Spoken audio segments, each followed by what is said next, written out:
अस्सलाम वालेकुम दोस्तों, मैं हूं आपके साथ आयशा और आप देख रहे हैं खबरी मीटर। तो दोस्तों, हम सभी जानते हैं कि अयोध्या में अब मंदिर बन चुका है। शायद अब ये कानूनी जुर्म है कि हम ये कहें कि जहां मंदिर खड़ा है वहां मस्जिद थी और मस्जिद को तोड़कर ही मंदिर की तामीर की गई है।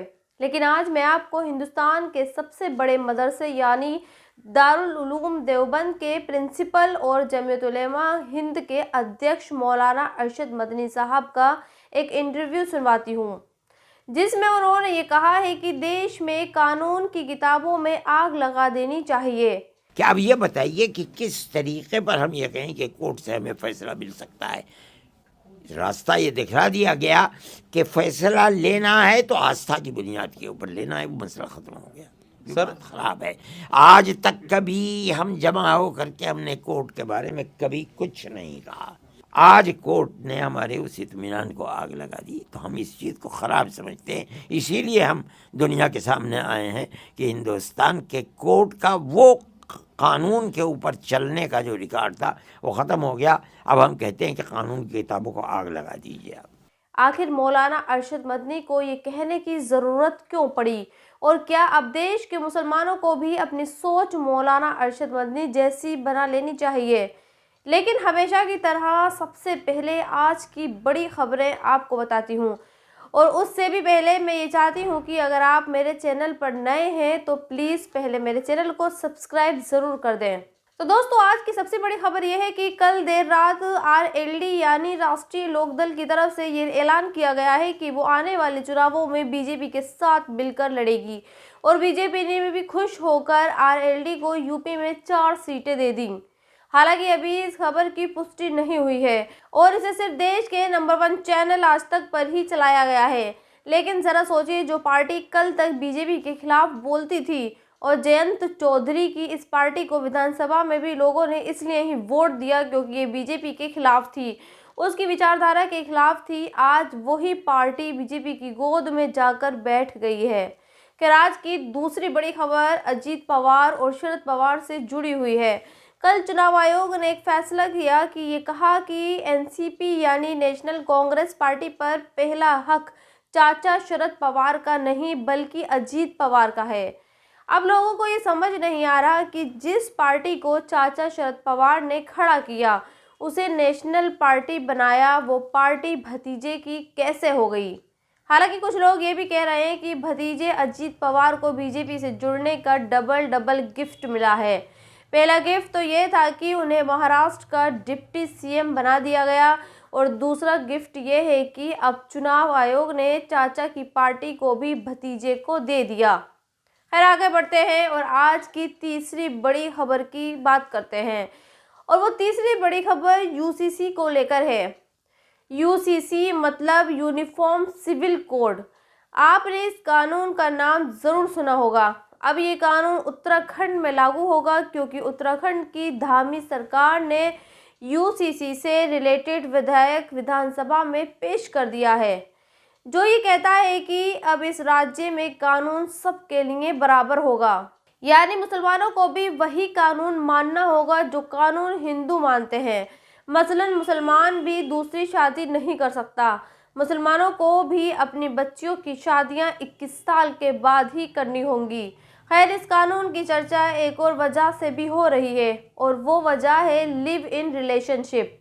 उत्तराखंड में जो यूसीसी लागू होगा उसमें लिव इन रिलेशनशिप को भी शामिल किया गया है, और ये कहा गया है कि लड़का लड़की लिव इन में रह सकते हैं, बशर्ते कि उन्हें इसके लिए पहले रजिस्ट्रेशन कराना होगा। अब लोग इस नए कानून पर हेमा मालिनी के बयान को ट्रोल कर रहे हैं।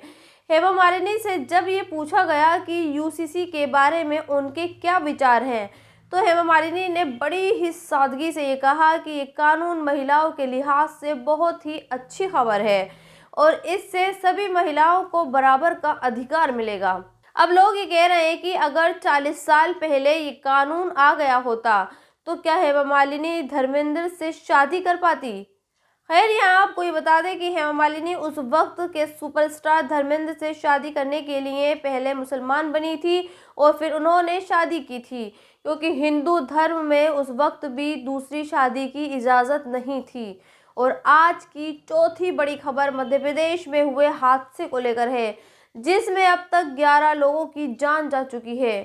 कल हरदा में एक पटाखा फैक्ट्री में बहुत बड़ा ब्लास्ट हुआ था, जिसमें दर्जनों लोग घायल हुए और 11 लोगों की मौत हो गई। अब भी खबरें ये हैं कि वहां कुछ और लोग दबे हो सकते हैं, लेकिन हमारे देश का नेशनल मीडिया इतना बड़ा हादसा होने के बाद भी ना तो राज्य सरकार को कोस रहा है और ना ही मध्य प्रदेश के मुख्यमंत्री मोहन यादव का इस्तीफा मांग रहा है। हाँ, ये जरूर कह रहा है कि इस फैक्ट्री में हुए ब्लास्ट में लापरवाही हुई है और ये फैक्ट्री बिना लाइसेंस के चल रही थी।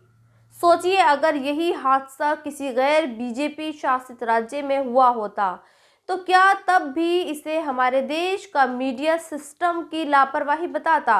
यकीनन नहीं।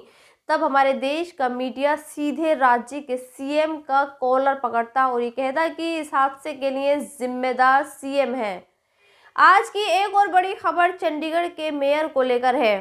कल लोकसभा में टीएमसी की सांसद महुआ मोइत्रा ने चंडीगढ़ के मेयर इलेक्शन में हुई धांधली का मुद्दा उठाया और ये कहा कि जिस धांधली को देश के सबसे बड़े जज यानी सीजेआई ने लोकतंत्र के खिलाफ बताया है, उस धांधली पर केंद्र सरकार खामोश क्यों है?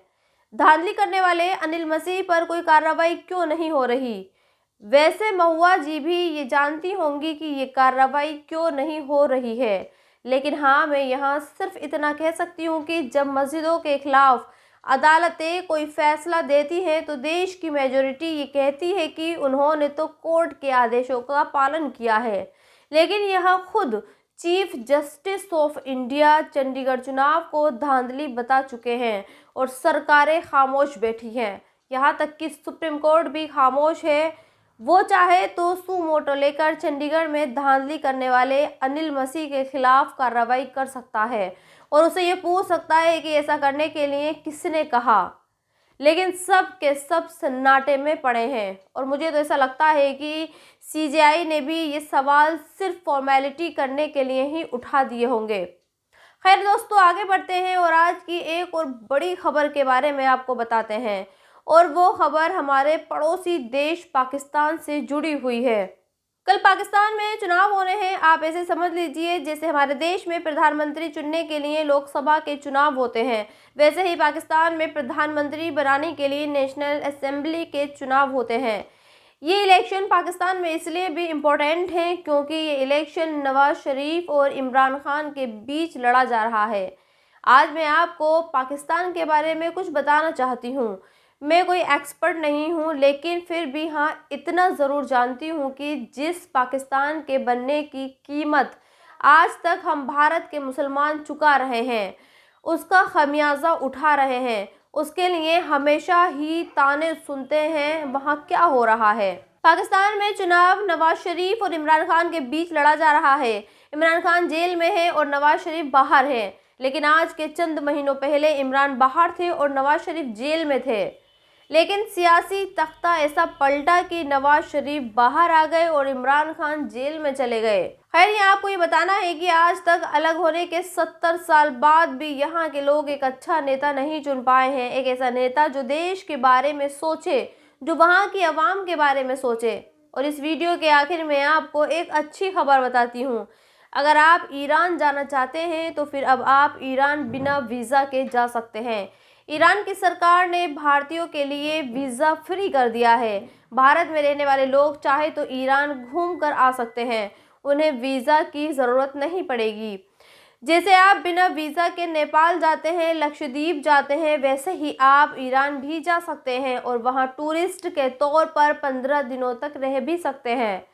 और जाते जाते आपके लिए एक और खबर। इंडियन एयरफोर्स के ऑफिसर ने ऋतिक और दीपिका की फिल्म फाइटर को एक लीगल नोटिस भेजा है और फिल्म में ऋतिक और दीपिका के किस वाले सीन पर एतराज़ जताया है और ये कहा है कि ऋतिक और दीपिका ने एयरफोर्स की यूनिफॉर्म में किस करके इस यूनिफॉर्म की इंसल्ट की है। और आज आपको ये वीडियो भी देखना चाहिए। ये वीडियो ऑस्ट्रेलिया की संसद का है। वहाँ एक भारतीय मूल के सांसद, जिसे सीनेटर भी कहते हैं, उसने गीता पर हाथ रखकर सांसद बनने की शपथ ली।